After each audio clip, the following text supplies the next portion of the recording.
Welcome to another edition of your Sorrow Sports Business Show, Sport Exchange. My name is Jide Olaniro, and today it promises to be another exciting time because on today's show, we will be focusing on you. In case you're watching me and now you're interested in getting something, something impactful or getting your career trajectory in sports, improving yourself as well as getting yourself engaged in the sport industry. This is the show for you today because today we'll be promoting career growth in sports. That's the conversation, how to promote career growth in sports. We'll be talking to someone, an expert who is vast and who is working in that industry, linking sport professionals with their dream jobs, as well as trying to expand the sport ecosystem for the professionals to take charge and to get the job that is fit for purpose. That's what we'll be doing on today's show. Once again, thanks for joining me. This is Sport Exchange, and we'll go on a short break. And when I return, it will be time for me to join my guest, where we'll be breaking things down so that you can learn how to take up your destiny into your hands as far as sports business or the sports ecosystem is concerned. Don't go away.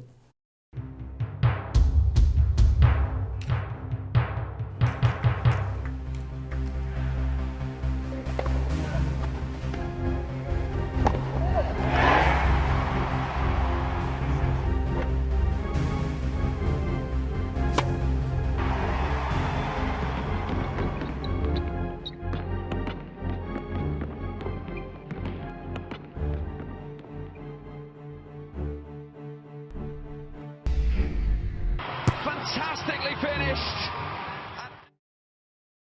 Welcome back and straight to the business of the day. I'm going to be joined by the Chief Executive Officer at I Work in Sports. That is it. They're based in Switzerland. Yes, I wouldn't believe Switzerland, Lausanne, Switzerland. That's where I Work in Sports is based. And João Figueiro is the Chief Executive Officer.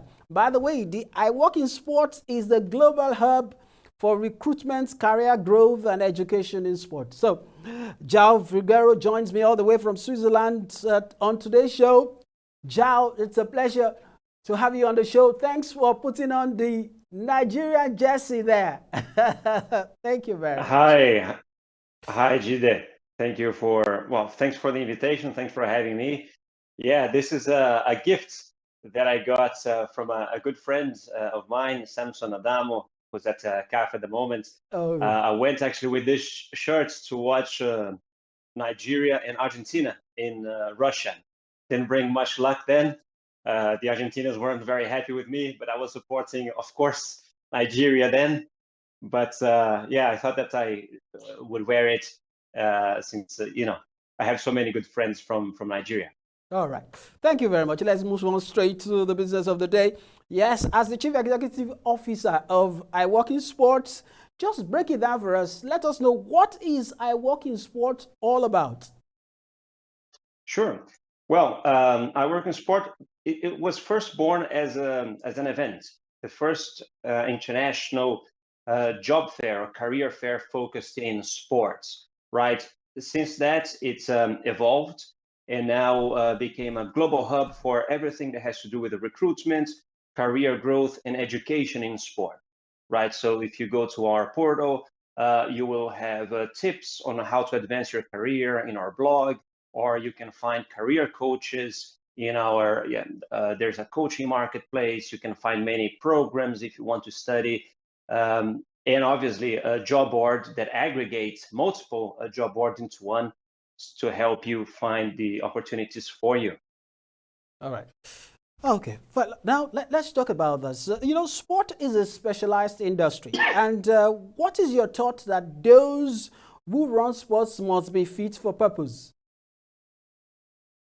Well, it's, sport administration, if you will, is inevitably becoming more and more professional, right? And I think that's part of that you can see perhaps a trend that had started, I don't know, almost 30 years ago with the sports management programs, right? For instance, I did the FIFA Masters almost 20 years ago, and there's so many other programs out there, right? So the idea is that you must really treat sports as a business in a way, and so that's a trend that's going that way, and inevitably there's no way back. So anyway, you don't need necessarily to say take a program like the FIFA Masters or a different one, but you must always educate yourself and try to improve, right?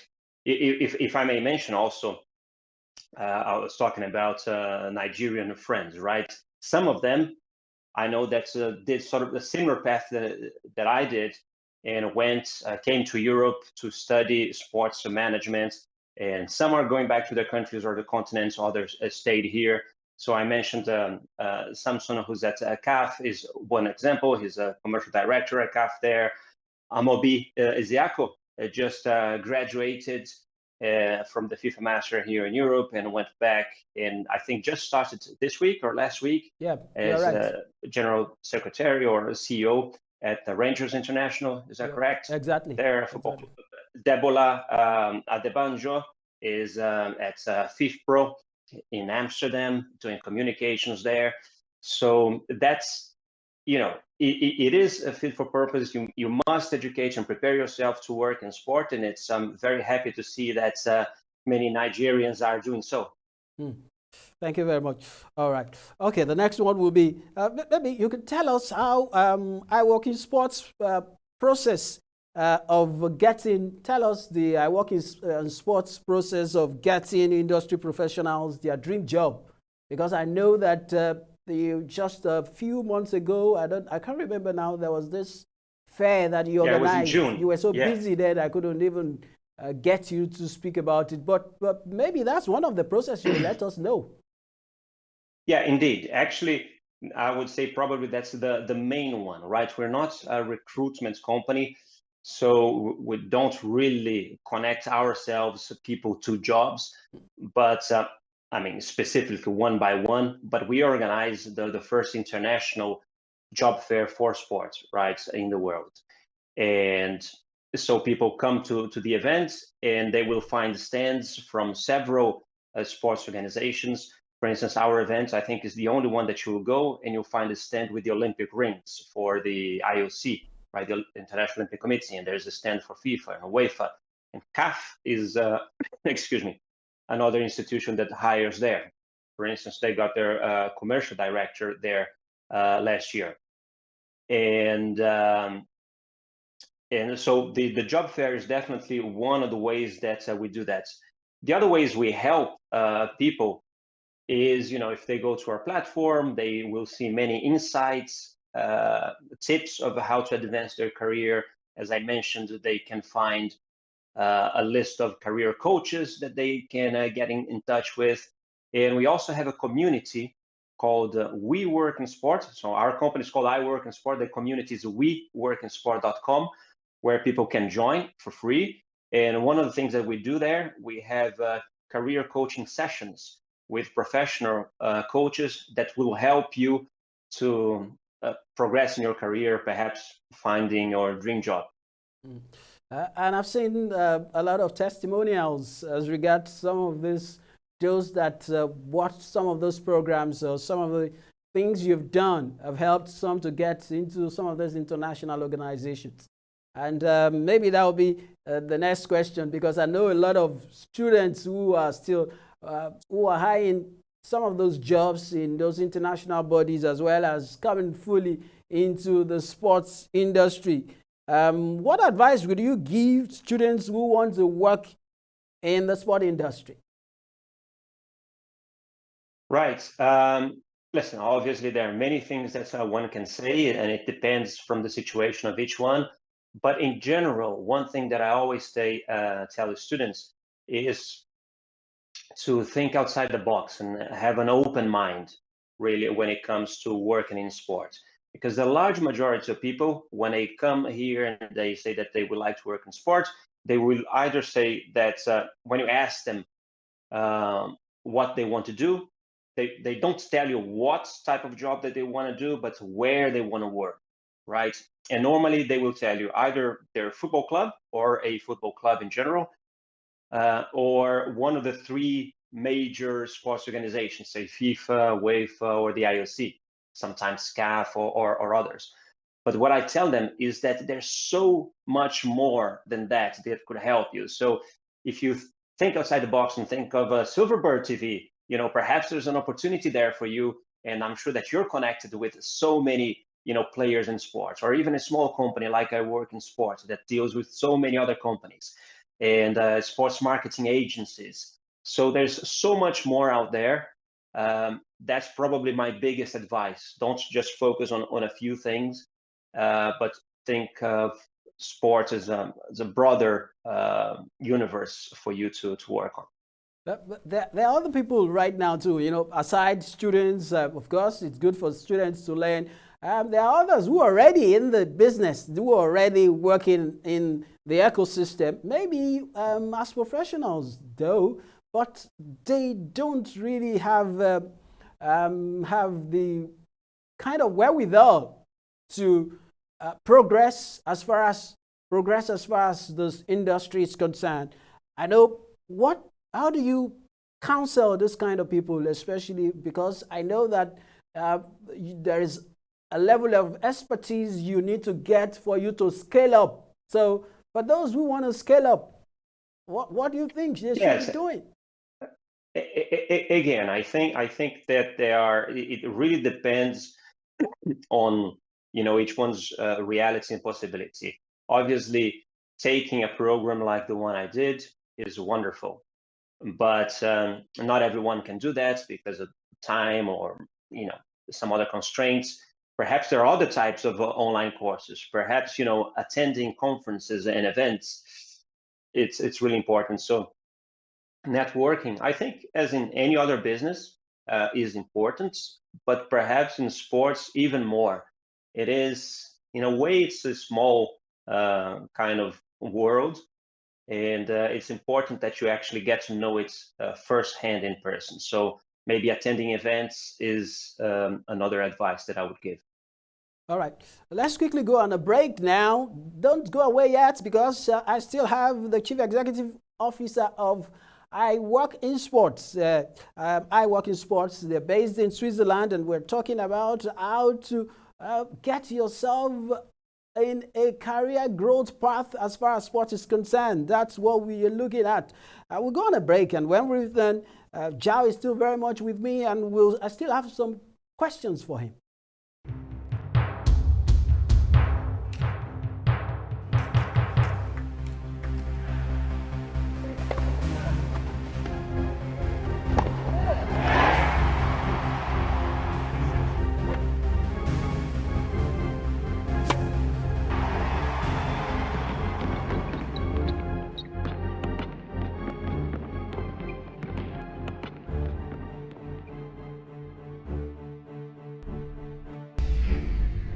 Fantastically finished. Welcome back. It's still Sport Exchange, and I'm your host, Judy Oladuro, and we're talking about getting yourself, promoting, a growth path as far as a career growth path as far as sport is concerned. That's what we are talking about on today's show. So, and I have the Chief Executive Officer of I Work in Sports, who is Zhao Figueiro. Zhao Figueiro, by the way, is based in Switzerland, and that's where I Work in Sport is. They organize industry fair for sports-based industry fair for professionals and those who want to work in the industry. And Zhao, thank you very much once again. Zhao, let me ask you this, because we've of course, if you look at the question, they've been about how best to get hands-on in the industry. For everything, there will always be drawbacks and challenges. Do you think are the drawbacks, challenges of working in sports industry? If there is any. That, I'm not putting you under yeah, pressure. that's a good question. I can't really think of any Mm, big sort of drawback, mm, right? Obviously, you know, you know, many people work in sports will normally have to work at nights and weekends. That's when the sports events take place. But they know already that, right? And perhaps there's a lot of traveling, and it's one of those things that's when you start, probably when you're younger, that's very exciting. Actually, gets to go to many places, and then you can maybe get a bit tired of it. Maybe one thing that people might think is that working in sports, it pays super well because you see Cristiano Ronaldo's and Messi's of the world and making millions and big deals, and that's not the case as well. Actually, I think compared to many other industries, sports probably pay less. There's a lot of competition, and there's so many people willing to work for free because that's their passion. That in a way is so good because you're there at the moment living your dream or doing something you love. But on the other hand, it's maybe a bit harder to actually make money. um, I think those are some of the drawbacks, but I don't think that there are many. mm. But of course, looking through your website, I know I saw that there was this yearly, is it like an awards that you do, your organization? Your Yes, organization does something with like the best place to work for the year, in the we sport do. industry. I think I've seen something like that via your website, We do. and We how did do. you get that? Of course, because it's like a directory for those who want to work in the industry, and it's good because it actually kind of it's well researched, and it gives an insight into the industry for people who want to come in, or who are already there, who are looking for better jobs, or who just want to transit from maybe another sector to sports. So how do you guys manage to come with that every year? Yeah.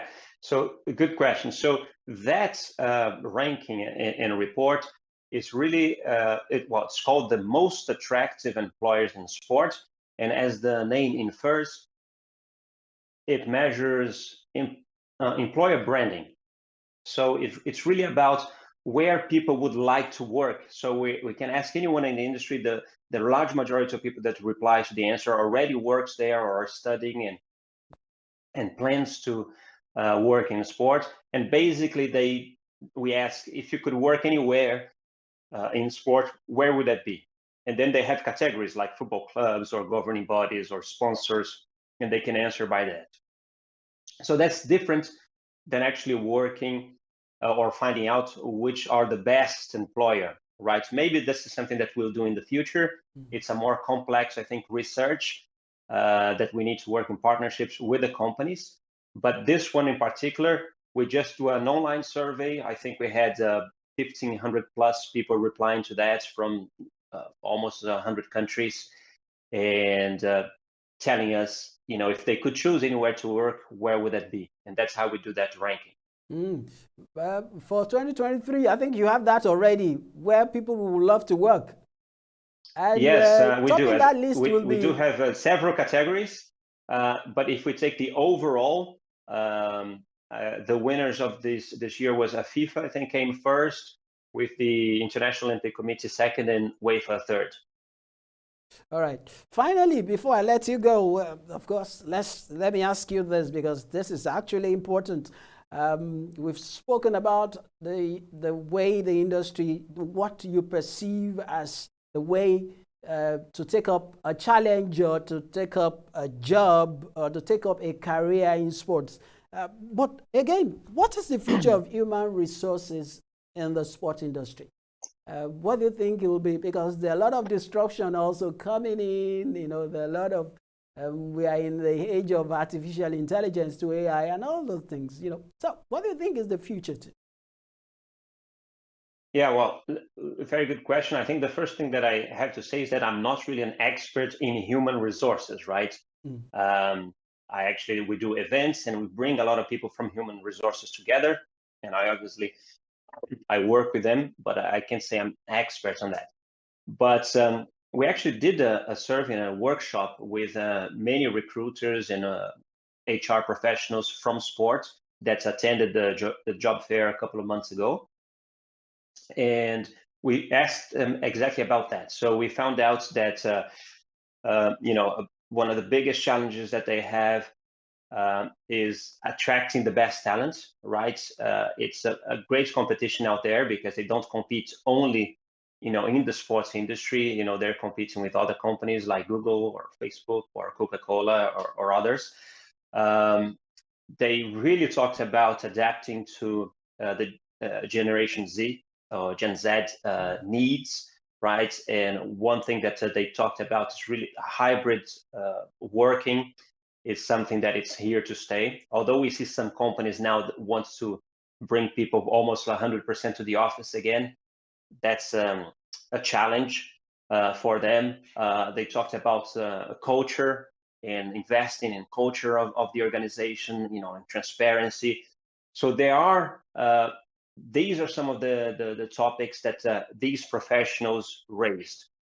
One of the things that we brought up as well is that Gartner, a big research company, also published on HR that one of the biggest challenges is to prepare employees for leadership roles, right? This is a big challenge for HR. I mean, these are a few topics that I know by reading and talking to them. As I said, I'm not sort of the expert. So one thing that we do is we also create the community exclusively for professionals working in human resources and talent acquisition in sport, right? So if we have any such professional watching there in Nigeria, and if you would like to join, it's a community with people from FIFA and IOC and Los Angeles 2028 and CONCACAF and many other confederations in sports organizations. Get in touch with us, and we'll be happy to get you as part of that as well, as a community for all of those professionals to share knowledge. Well, that's fantastic. I love the way you drop it there, and I hope that a lot of people who have interest in working in the industry will take advantage of that opportunity that you have for them, especially the community. I've been talking to the Chief Executive Officer of I Work in Sports. I Work in Sport, by the way, is the global hub for recruitment, career growth, and education in sports. João Figueiro, who joined me from Switzerland. Thank you very much, João, for talking to me. I really appreciate it and hope to see you again. I know this conversation cannot end because it's a big industry. Something can happen tomorrow that will warrant me having you again as a guest so that we can look at it together. Thank you very much for sharing your experience with me. Jide, it was a pleasure. Thank you for having me. Just to tell all the Nigerian friends there interested in sports, they can find more information at iworkinsport.com without the S at the end, so it's sport, singular. And if they want to join our community or the people working in sports, they can go to weworkinsport.com. Okay, that's it, weworkinsport.com. Thank you very much, João, once again. I wish you all the best. Well, that's it for today's edition, or this edition of the show, of course. So in case you want to start, the best time to start is now. So you have all the resources there. All you just need to do is just go search for iworkinsport.com or weworkinsport.com, like I said, if you want to join the community. Till I come your way next time, I'm yours truly today, tomorrow, and of the future in sports, Jide Olaniran, saying bye-bye for now.